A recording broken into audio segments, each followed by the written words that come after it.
बाबा के पास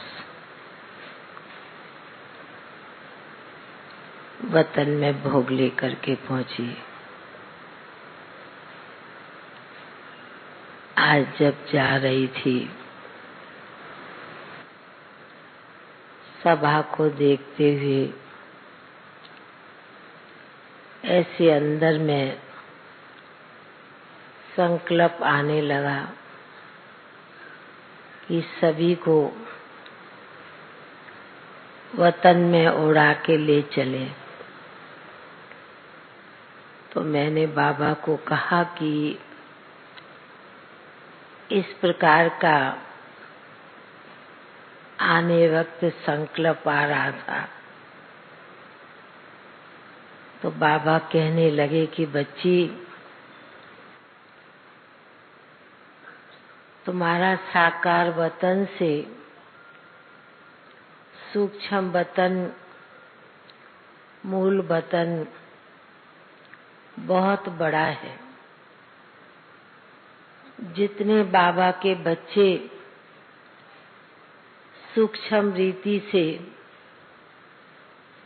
बाबा के पास आ सकते हैं, बैठ सकते हैं,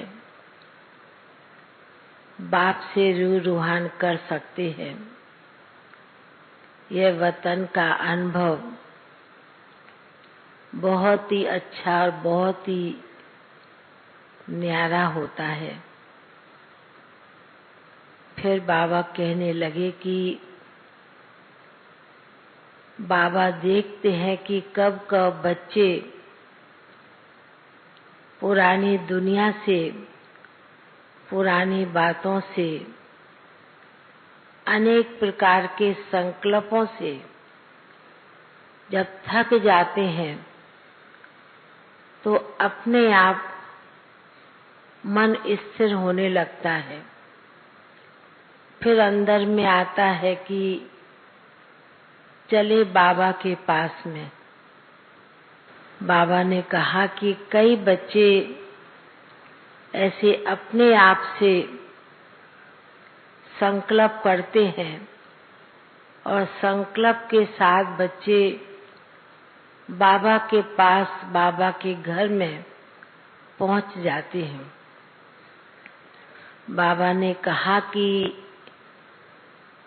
अब लास्ट का समय आकर के पहुंचा है। दुनिया की आत्माएं भी अंत के समय के ये इंतजार करती हैं, तैयारियां कर रहे हैं। और आप ब्राह्मण बच्चों का भी विशेष रूप से जब एक ही संकल्प रहेगा, दृढ़ संकल्प, दृढ़ निश्चय होकर के बच्चे अपने कार्य में, स्थापना के कार्य में बाप के मददगार बनकर बच्चे आगे बढ़ते रहेंगे तो बाबा का कार्य भी बहुत जल्दी संपन्न होना ही है। बाबा जब सुना रहे थे तो बहुत गहरी अवस्था, बहुत गहरा अनुभव ऐसे आत्मा में फील हो रहा था। बाबा ने कहा कि हर बाबा के बच्चों की भी चाहना होती है, इच्छा रखते हैं, पर कब कब बच्चे दुनिया की बातों में आकर दुनिया के थोड़े चक्कर में आ जाते हैं तो अपनी स्थिति और बाबा की याद भी भूल जाते हैं। इसलिए बाबा ने कहा कि बाबा का वतन, बाबा का दिल, बाबा का घर इतना बड़ा है और इतना सही रीति से बच्चे बाप के पास पहुंच जावे, बाबा यही बच्चों से चाहना रखते हैं। ऐसे सुनाते हुए फिर तो बाबा को हमने कई भाई बहनों की विशेष याद प्यार दिया।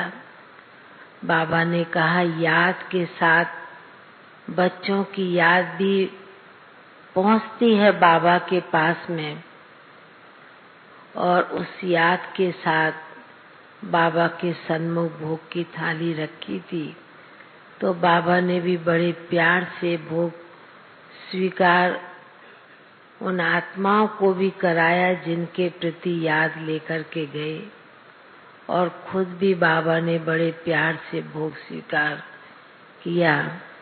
और फिर बाबा ने सभी भाई बहनों को, ब्राह्मण परिवार के बच्चों को बहुत बहुत स्नेह भरी याद प्यार दिया, और याद प्यार देते फिर हम नीचे आ गए।